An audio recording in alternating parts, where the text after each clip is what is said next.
نعم.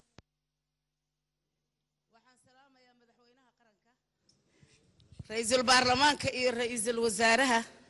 iyo dhammaan xildhibaanada sharafta leh wasiirada wixii ka jooga wada dhaqameedyo culimada diinka haweenka Soomaaliyeed saxaafadda Universal TV iyo dhammaan ururada bulshada iyo ganacsatada meesha joogta mudane madaxweyne anigoo ka turjumaya dareenkayga dhabta ah waxaan ku weydiinayaa caawa colaadaha soo noqnoqday ee gobolka Shabeellada Hoose iyo hiiraan qayb ka mid ah oo kabxanley iyo deefow hadda ka horna loo diray wufuud ka socoto labada gole wasiirro iyo xildhibaano haddana aan wax ka qabsoomay jirin guuxa nagu jirana uu yahay in raali la isaga shib raali aan u qaadanay madaxweyne waxaad uga hadleedaa waa ku weydiin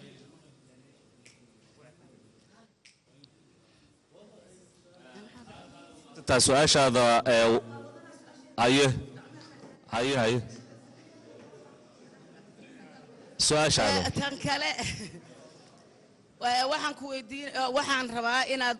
wax iiga sheegto caawa su'aashaydina ay noqonin mid laga tagay jawaabteeda inaan ka helan rajayna gobolka Banaadir Soomaaliya waxa federalism waaye barnaamijka loo qaatay gobolka Banaadir waa muraayadii gobolada Soomaaliya waxaana la sheegay federalism wax walba in lagu qaybsanayo federalismna macnihiisa anaga sida aan ay dadkoo dhan u wada og yihiin ama aniga u fahamsanay shakhsiyan naftayda in deegaanka inta wada degta ay qaybsato awoodda iyo xukunka meesha waxaan ku dhashay degmo la yiraahdo Cabdicasiis waligeena looma dhiibin inaan madax ka noqono waxa madax ka noqda nin ku dhashay gobolada meesha ugu shaqeysa markastana lagu soo celiya cali ka qaad ee jaamacage waa ka xunnahay hadaan nahay dadka deegaanka u dhashay arinta markana waxa la isku hayaa dadkani waa deegaan nin ganacsi ku yimid ama beer ka gatay ama yimid deegaan guri ku ah minority ku yar ayaa loo ogolaaday oo dadkii sanka laga gelinaya meesha deganaa oo la og yahay warigii Talyaaniga ilaa hadda laakiin waxa anaga hadaan nahay shacabka ku nool degmada Cabdicasiis aan madaxweyne adiga kaaga nahay dacwo in awood qaybsiga degmada Cabdicasiis waxna laga siiyo oo aan lagu qadin cadaaladna kor loo qaado wassalaamu calaykum waraxmatullaahi wabarakaatuh adaan wayna iman doonaa hadii alla yiraahdo ولا شيء مقعد وقفي دقمة عبد العزيز كهذا الشيء وحنا وحا هذا الصورة قال كاسمين كرم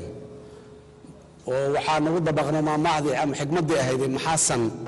محسن روبا كرم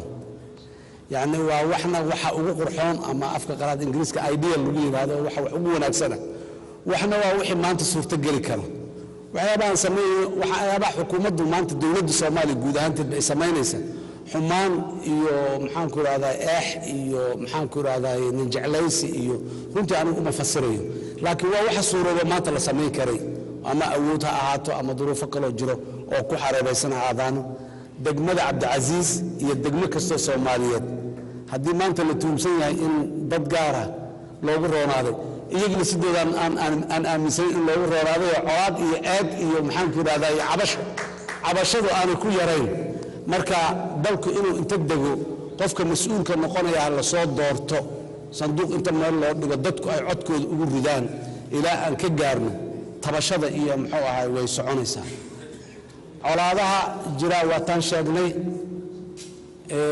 shabeellada hoose ka jiraan shabeellada dhexe ka jiraan hiiraan ay ka jiraan maxaa galgaduud ay ka jiraan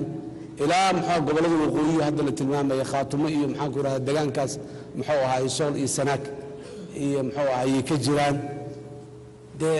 dagaaladu qaarna waa dagaalo siyaasadeed oo siyaasad ay kicisay qaarna waa dagaalo qabani ah oo qabaa'ilka isdiriir jiro Soomaalida ah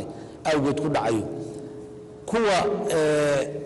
qabaliga ana habkii dhaqanka iyo sidii lagu xajin jiray ay dawladdu la kaashanaysaa odayaasha dhaqanka kuwa siyaasadda xaraa halka sheego gobolka Shabeellada Hoose waa gobol khayr oo Ilaahay uu nimcsiiyay si Ilaahay nimca uu dhigana dadku waa soo wada aadayaan marka horta laga soo bilaabo anigu bari baan cilmi baara ah gobolkaas aad ugu noqnoqon jiray historyga ama taariikhda dhulka aad u fogtahay يعني laga soo bilaabo isticmaalka markuu yimiday ilaa maanta dhulka iyo isku haysashadiisa iyo tabashadiisa oo soo jirto weliba way jirtaa waxaan u gudbi karnaa oo kaliya dawlad dhaqan gelisa qawaaniinta iyo shuruucda in la helo bas uu gudbi karnaa qabiil kale ku duulay oo maalin tuulo ka gubo maalinta kale intuu raacdeeyo maalinta kale kii kale hadana dib loo raacdeeyo maalinta kale nin maskiin ah oo meel iska joogo reer Belgrade loo dilay oo maalinta dam laas baraka waxba waxa soo dhamay ma aha markii ugu horeysay la isku diro ma aha markii labaad aad iyo aadan uga xunnahay waana gubay waana dhibay yani dhiigaas Soomaaliga oo meesha ku daadanayo dadka dhiigoodu baxayaan waliba dad oo dambi la ma aha dad abriya oo Soomaali ah waay waxaan rabnaa dadka Soomaaliyeed dawladda Soomaaliya in fursad la siiyo mushkiladaha qaarkood ay xalliso mushkiladaha qaarkood in fursad loo siiyo intii mechanismkii lagu xallinayo dawladnimo laga hormarinayo dalku inay dulqaad yeeshaan haddii daraad la isdilay oo shal la isdilay maanta in la isdilay sax ma aha marka amuurahaasi waan ku jirnaa waana ku maqannahay waa midda hadda aan sheegay si gaar ah maxaan ku iraahdaa in wasiirada xukuumadda federaalka qaarkood ay ku maqan yihiin ay ku dhaxlayaan caaw marka dagaalada qabaliga ana odayaasha dhaqankan oo isticmaalayna meelo badan waa la joojiyo hadda ma socoto colaad laakiin weli lama dhayin oo lama waxayn